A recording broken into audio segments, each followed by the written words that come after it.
We Study Billionaires, and this is episode 79 of the Investors Podcast. Broadcasting from Bel Air, Maryland, this is the Investors Podcast. They'll read the books and summarize the lessons. They'll test the waters and tell you when it's cold. They'll give you actionable investing strategies. Your host, Preston Pish and Stig Broderson. Hey, how's everybody doing out there? This is Preston Pish, and I'm your host for the Investors Podcast. And as usual, I'm accompanied by my co-host, Stig Broderson, out in Denmark. And today, we've got another book for you, and this book is called The Effective Executive. And we picked this one up because it was recommended by Jeff Bezos. I'm sure most people know who Jeff Bezos is. He's the founder of Amazon. His net worth is around $29 billion. And this is one of the books that he highly recommends for executive management and leadership within his organization. So that's why we picked this one up. I was really excited to read this book because I know Bezos puts a lot of emphasis on it, and it's one of his, top reads for the company. But I really, I did not enjoy this book. I really didn't. Let me start off with this. The information that is in this book that you're going to read is absolutely 100% great information. It is information that is really going to lead decision makers down the right path inside of an organization. But my issue with the book was that it was really boring. I did not have fun reading this. It was bad. I think of it like this. When we were reading the book, How to Win Friends and Influence People, I love that book. And I think the reason that book is so good is because you learn and you also have stories that go with it at the same time. And the writing style in Carnegie's How to Win Friends is just fantastic because he starts off with the story and he walks you down this really interesting story where you don't know where it's going to go. And then at the end, you hear the conclusion of the story, and then he wraps it up really nicely with like the learning lesson. This was more like this book here, The Effective Executive, was just like they were just telling you, hey, you got to do this, you got to do that. And it's all really boring, like leadership executive stuff. So I don't want to say that the book was bad because the book was very, very good. The information is excellent, and we're going to discuss that hopefully in a more enjoyable manner. But the information is really good. The issue is just the style is definitely the issue I had with this book. The writing style was not fun, and I have a hard time even recommending this for people. But let's get to the book. Stig, I'm assuming you have a similar opinion. I don't know how you could have had fun reading this, but go ahead. Maybe you did. I don't know. Let's hear your opinion. No, I definitely didn't like it. I'm not even sure I liked the content, to be honest. But, it might not be fair. It's kind of like if I was told to review Sex and the City. I would probably say it's a horrible chick flick. And then someone would say, well, Stig, you're probably not the target group. And they would be right. And I kind of feel like the same way with this book. I probably can't find a job I would rather not have than being a CEO, let alone an effective CEO. So it's probably not fair. Yeah. I thought the same thing at first about the content. Like, the style's horrible. I don't even know if I agree with the content. But you know what? When I was going back and I was kind of looking at my notes for recording the episode, I was looking back through and I was like, you know what? This content is very good. What he's recommending is good information. It's just the style in which it was presented was horrible. So we'll try our best to maybe provide real life examples of our own when we're talking some of these. I don't know, but we'll see how it goes. So let's go ahead and dive into the book. So chapter 1 of the book is titled Effectiveness Can Be Learned. And, there's a lot of people out there that say leaders are born versus leaders are created. And for Peter Drucker, he's of the opinion that they are created. And I would have to agree with this. I've seen some guys, and I've had kind of a unique background. I've mentioned it a couple times on the show. So I went to the United States Military Academy at West Point. And the school, if there's one thing that the school does, its essence is trying to teach people how to become leaders. So for 4 years, you sit around, and what you really do is you're just learning the elements of leadership. It's all about leadership, that whole school, the whole time you're there. And so with this point here, I completely agree with Drucker, just because of my personal experience and seeing this happen firsthand with people that a decade earlier, and you wouldn't think, there's no way that guy could ever lead an organization. And here you go. He's like the CEO of a company, 10, 20 years later, and you're just amazed at the progression that does take place. So I agree with him at that point, and I think he probably starts off the book with that just so that he can maybe motivate people. Because if you're reading this and you're like, oh, well, I don't have 1 ounce of leadership experience, you'll read that and you'll kind of get motivated to think, hey, I can become the leader that I actually strive to become. The thing that he says that separates the effective executive from not being effective or being loved by their organization, and you don't have to be loved. You could actually be hated and still be pretty effective. I mean, look at Steve Jobs. I would say most people did not like him, but that guy got results.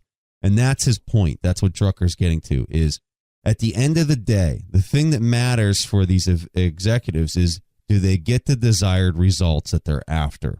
And that's what really sets them apart from being an effective executive to not being one. Now, you get into a whole different discussion if you're somebody that your organization looks up to and aspires to be, and that you motivate for years to come the people below them. That's a whole nother discussion. And that's something that I think probably should not be removed from the discussion. And I kind of wish that was something else that was discussed in the book, which was not. Because for me, I think about the compounding impact that has for not only the organization, but for every other organization that person goes to later in life. And I feel like as a mentor, that's something that's just vitally important, that you think about not just getting the result, but also getting the result and doing it in a manner that motivates and inspires the other people that are around you. And I think that's a huge mark that he missed in this book. I'm curious to hear Stig's thoughts on the first chapter.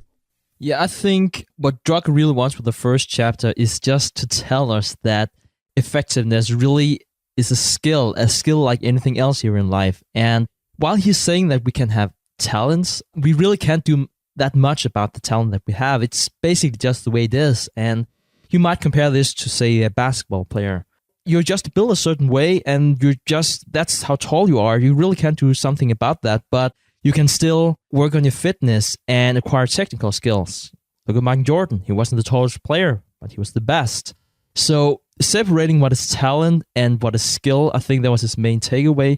But really, that it's an easy skill to acquire. There's no way saying that it's harder to be an effective CEO than to learn a new language or learn how to fly fish. I don't know why I came up with those two examples, but that's really the way he's looking at it. It's just a skill. And the CEO is basically, for any organization, the CEO is basically just paid to be effective. And I would like to stress, I think that if you're effective first, and then you work on your inspirational type skills, if you will, I think that the latter kind of comes along with the former.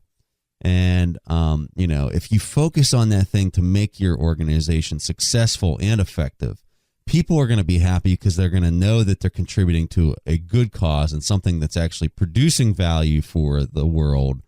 And I just think that if you're a leader, you really got to focus there first. You got to focus on, how can I be the most effective and create the most value within the people that I lead and the things that I do.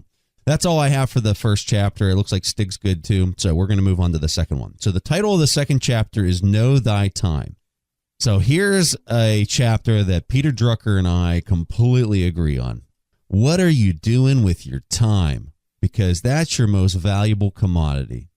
And I'll tell you what, you get around effective executives, or you get around people that operate at a very high level, that are key decision makers within an organization, you're going to find the thing that they value the most is their time.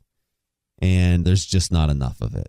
And so one of the ways that Drucker talks about how you can really kind of benefit from understanding this is, you got to audit your time. You got to think, and you don't do this all the time. You obviously do this, once a month, once a quarter, whatever it might be. I think if I remember right, I think he recommended once a quarter or something like that. But you audit your time. You look back and you say, okay, for this day, and you typically do this. So let's say you have an executive assistant at this level. You'd have an executive assistant that would really kind of look at your calendar for the day and then compare that with the results that you got and what you were actually doing. But this audit is really important for you to understand. Hey, I just spent an hour really not doing anything other than roaming around and talking to people that really wasn't adding to their value or their work ethic that they were doing. You were just really interrupting them and wasting their time. You have to audit that time and understand what value you're creating. And you'll more importantly have to understand what those habits are that are developed on a daily pattern. Like, what's the pattern look like? I start the day at 7 o'clock, and for the first hour, I read email. Was that value added? Maybe it was, maybe it wasn't. That's where you have to make that determination, and you have to really look at what's becoming a habit. What is consuming my time? If I have 8 hours in a day, or I have 12 hours in a day, or whatever, how am I consuming that time, and am I doing it most effectively? Because when you figure that question out, you're going to see your productivity of not just yourself, but the subordinates that you lead is going to go through the roof. I think that what we'll probably all find, not only CEOs, is that we spend too much time on meetings. And this is really something I'd like to discuss, because in all the books that Preston and I have been reading, and I'd say whenever I'm sitting down with a friend and we discuss this concept, it seems like everyone agrees that we spend too much time on meetings. I can't wrap my head around why we still do it. It's kind of like we all agree that we must sleep every night, otherwise we will be exhausted the next day, but still we wouldn't sleep. It's so illogical for me that why we spend so much time on meetings. And Peter Drucker, he even mentioned a meeting that CEO went to, and he thought it was horrible. He didn't think it was creating any value. And what he later found was all the subordinates that was actually at the meeting, they had the same impression. But there was just this culture that everyone participating in the meeting had to ask one question to signal that they were interested in coming to that meeting. So basically, this was just a game that everyone lost in. So I love this point, and I think it's so important for people. When you set up a meeting, A, you need to make sure that you have the right audience and not one single solitary person more. B, you have to know that if it is important information that you didn't want everybody to be there, what is your distribution plan to distribute the notes and the important information that was gained out of the meeting?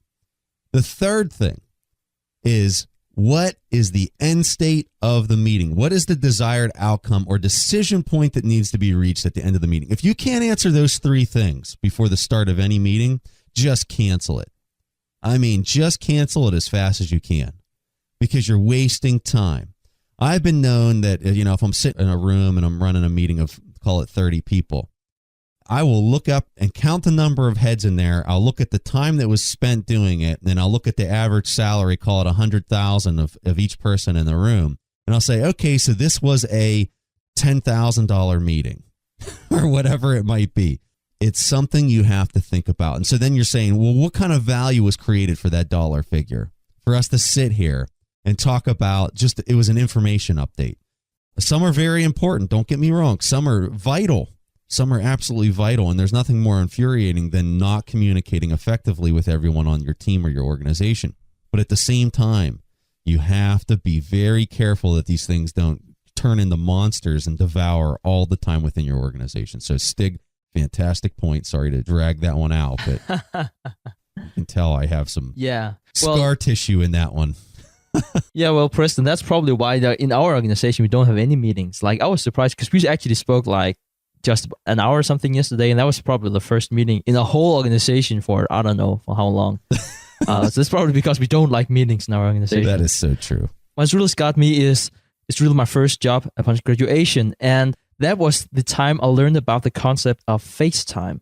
So for all of you out there that doesn't know what FaceTime is, it's really the concept of you can't leave the office before the boss does it, and you can't have to pretend you're doing something even though it's like 5 or 6 o'clock and everyone exhausted, everyone wants to go home to the family, but you can't do it before your boss leaves, and then he leaves and everyone else leaves.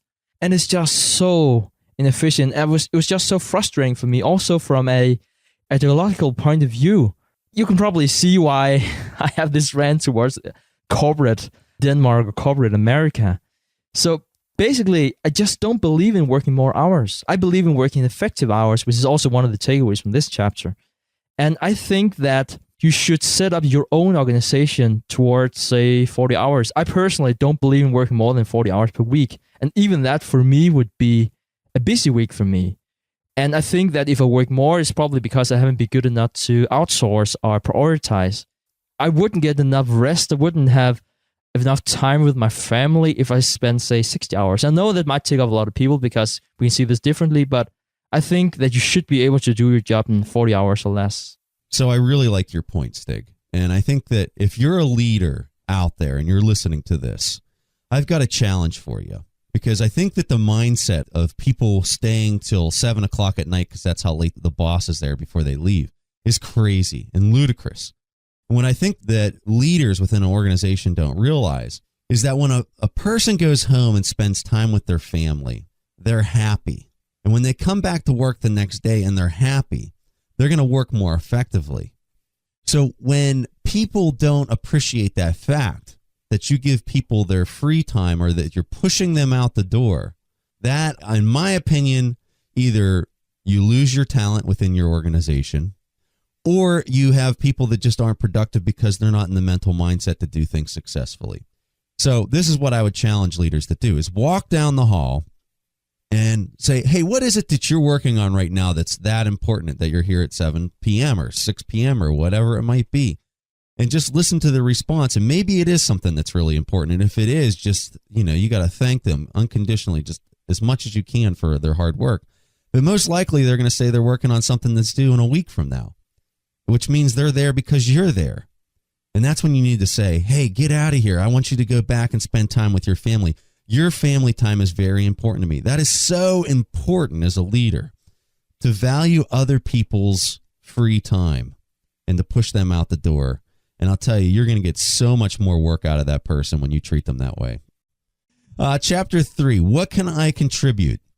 The problem with a lot of organizations is that the executives tend to focus downwards and concentrate more on the efforts instead of the results. And so let me give you an example of that. Have you ever heard, a boss that, he's kind of defending his team's work? Let's say that they worked really hard on something for a month or two or whatever.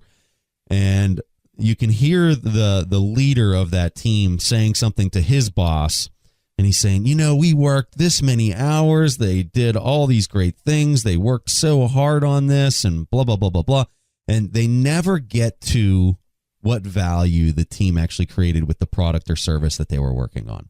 And this is where Peter Drucker, is really kind of bringing home this point of what can I contribute? Like, what is the result opposed to what was the activity that occurred in order to get the result?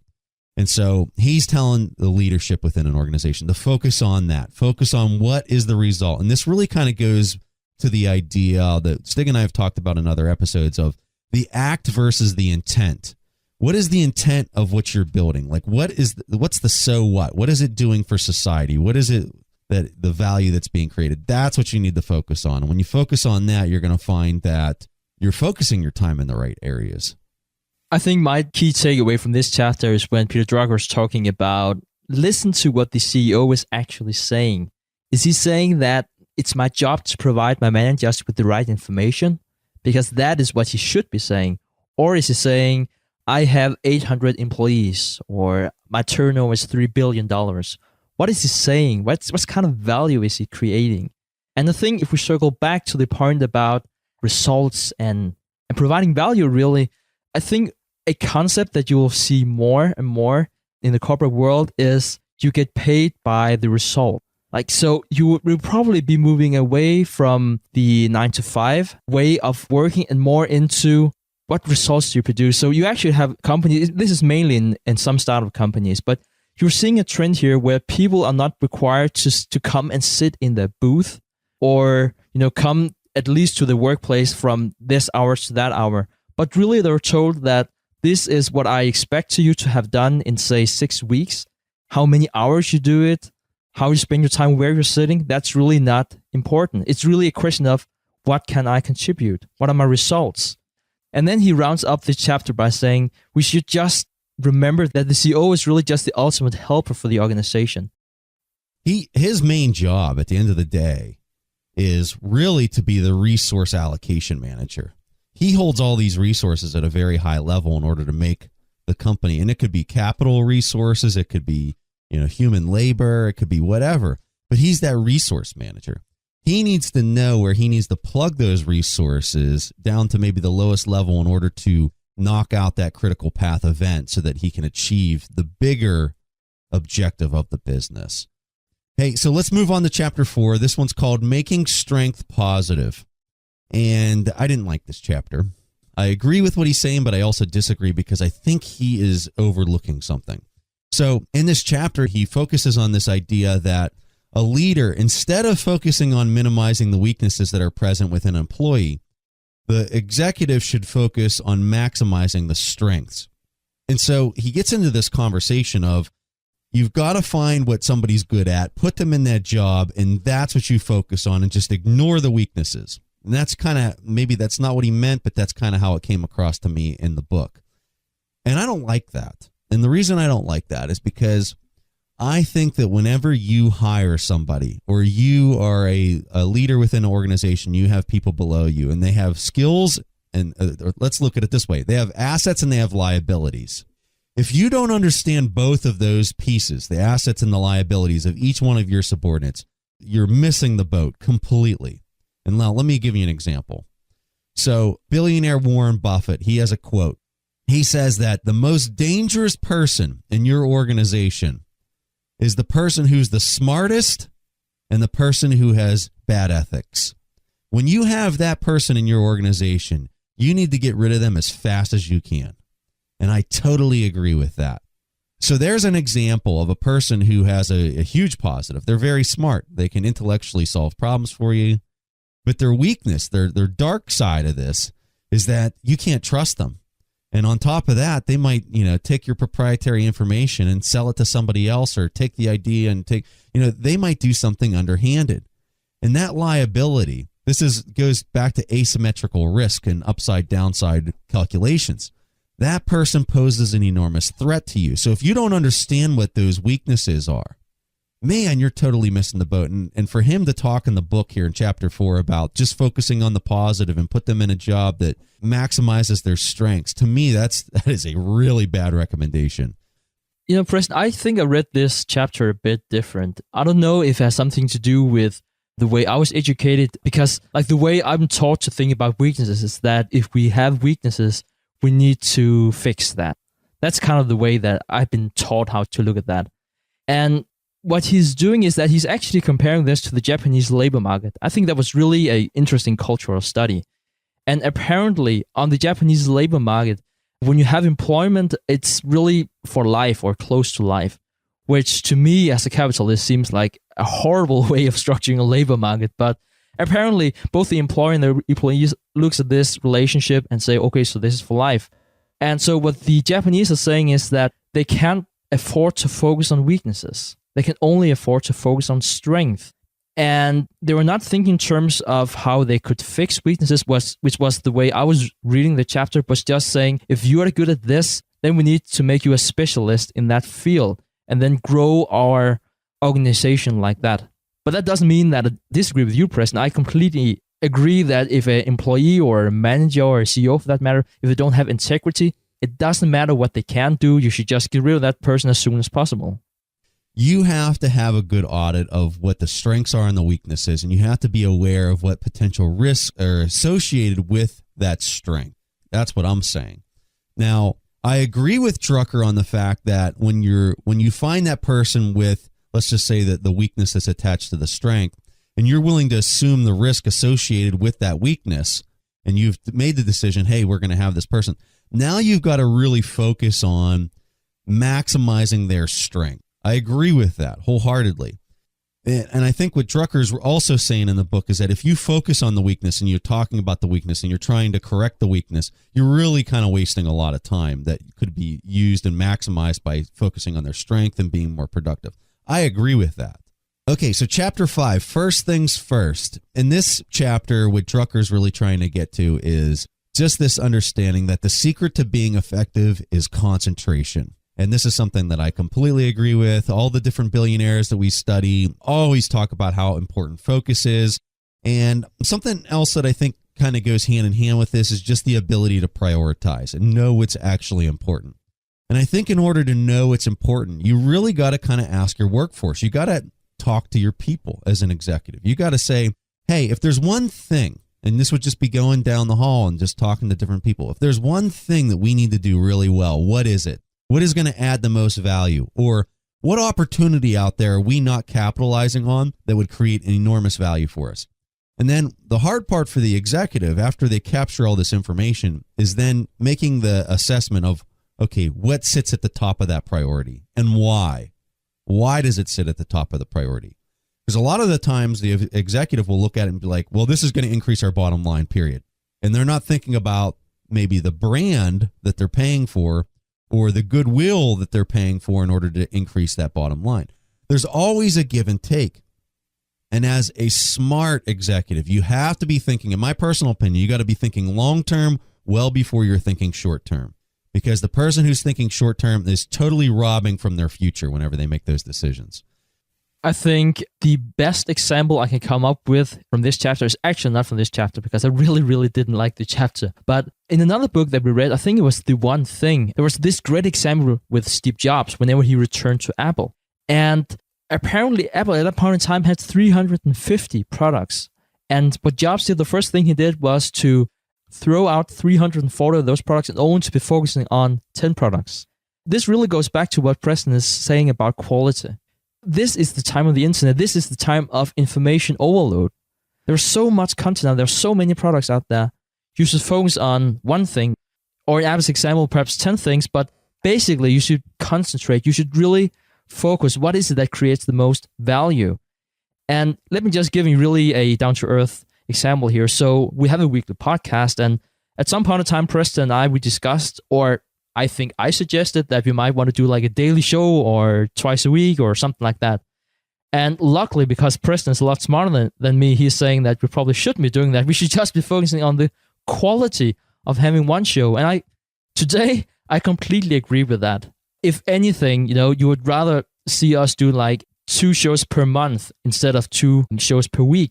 So many podcasts out there. Why do you want to listen at twice as many that have the quality? It just doesn't make any sense to me as a business owner. All right, so let's go ahead. There's only 2 chapters left, so we'll finish this up. So chapter 6, the elements of decision-making. So I love talking about decision-making because at the end of the day, that's what we are. As a human being or as a leader or anything, it all comes down to decision-making. Right now, you're making a conscious decision. You're making a decision to listen to this show. You also might be making a decision that you're driving your car and making a left-hand turn right now. I don't know what you're doing, but you are, no matter where you take a stop in time, you could stop right now. You could go back the last 10 years. If you stop time at any given point, you are consciously making a decision.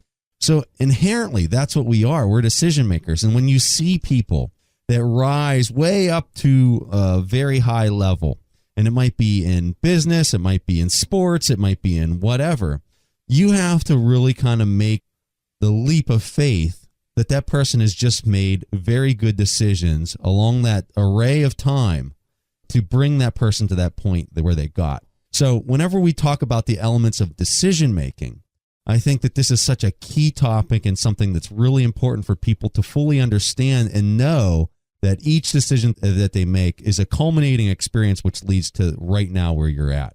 So an effective executive, according to the book, knows that his decisions will have an enormous impact on the entire company.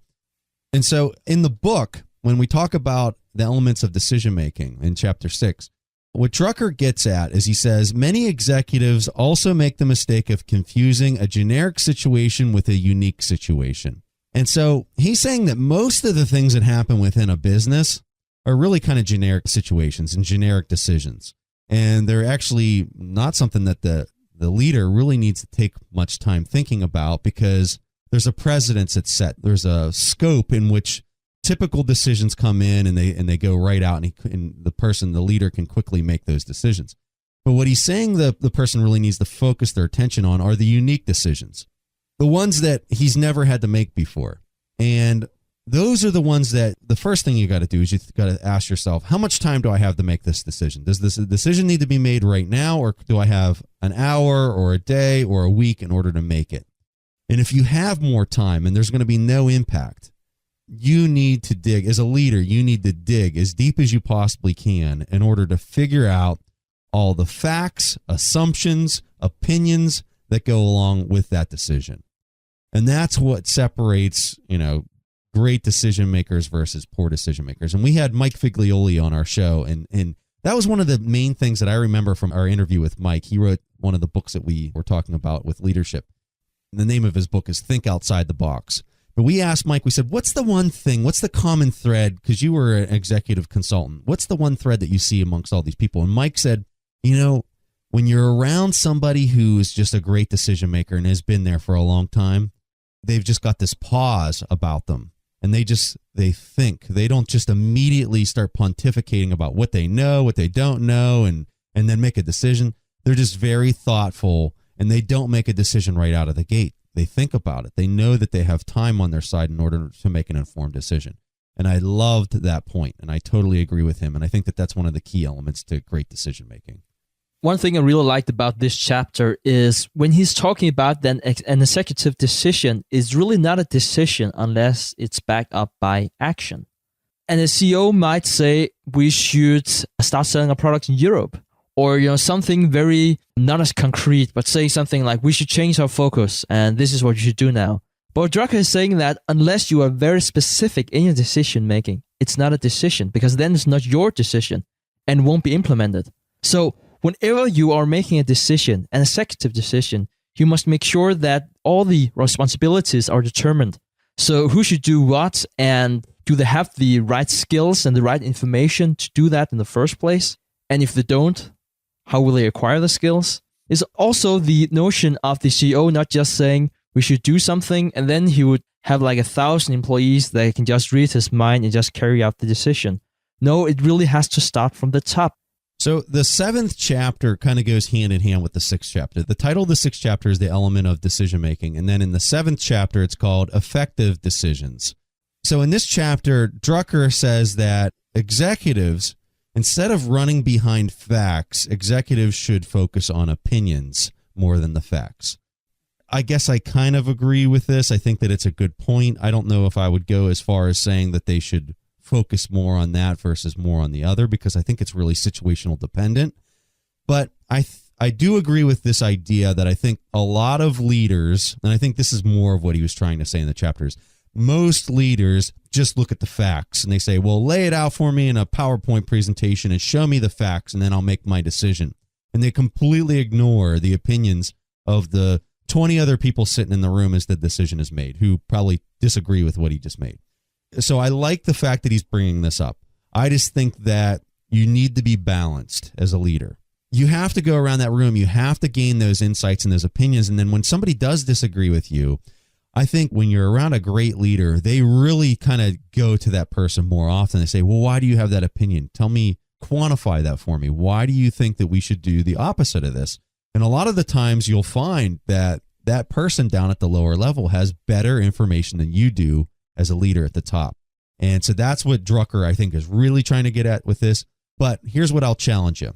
You might go around the room and get the opinions of, let's say, 10 people at the boardroom, and they all want to do one thing. And it might be the easier thing to do. It might not be the thing that's harder for them to implement and actually go about doing. And here's the thing about being a leader. You know facts that they don't know. Maybe you know that you have an additional $10 million to make a mistake and really try to pursue something big that would be a 10x gain within the business. And you've been instructed by your superior to take a little bit of risk and go out on a limb and try to create something that's going to add enormous value for the business. And so the subordinates might not know that piece of it. And so I think the more that you can disclose and the more that you can just be upfront and honest with everybody in the room and disclose the facts, assumptions, and opinions with everybody involved. And this is the really key point. At the end of all that, after you've made that assessment of all those different things, you as the leader make the decision. Because if you don't, you're just dead in the water. You make the decision, and you know what? If it's an unpopular decision, you make that decision, you stand by, and you execute, and you move in that direction. And you got to have that positive mindset that even though that there's people out there that disagree with you, you know what you're doing, and you're going down that path, and you move out on it. I think what Pete Drucker does really well in this chapter is to come up with an example of a good law firm. And what he's saying is that the beginner fresh out of law school is first assigned to draft the strongest case for the other lawyer's client. And he's not only doing that because it's the most intelligent thing to do to win the case, But the more important reason is that it discourages the new lawyer to think that he knows that his case is right. And it forces him to see the two cases as alternative. Because when you have two alternatives, you can make the effective decision yourself. Just as a jury will have like two cases and they should decide which one they believe in. It's the same for a CEO. All right. This was a very good book, I think, with the content and the ideas that it forces you to think about as a leader. I did not like the style, like I said up front, but the name of the book is The Effective Executive by Peter Drucker, a very, very famous book. Drucker's written, I want to say, over 40 books, so he is one accomplished author, which you would think his style would be really good after writing all those books, but evidently not. This one was written back in 1967. Jeff Bezos, net worth of $29 billion, founder of Amazon, is the one who recommended this book, and that's why we were reading it. So all in all, interesting read. If you do want to read this book via audiobook, go to our website and click on our link for Audible, and that's a service through Amazon. You can listen to this book completely for free if you click on the link and go to Audibles from our website. So that could be a free gift from Stig and I to you to read this book if you're wanting to dive into it. I really don't necessarily recommend this book because it was really dry.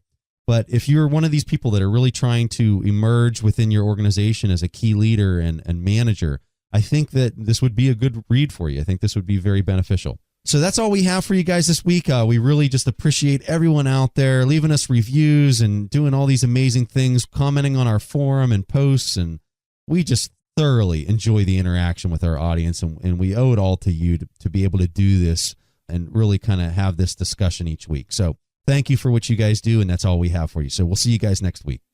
Thanks for listening to The Investors Podcast. To listen to more shows or access to the tools discussed on the show, be sure to visit www.theinvestorspodcast.com. Submit your questions or request a guest appearance to The Investors Podcast by going to www.asktheinvestors.com. If your question is answered during the show, you will receive a free autographed copy of the Warren Buffett Accounting Book. This podcast is for entertainment purposes only.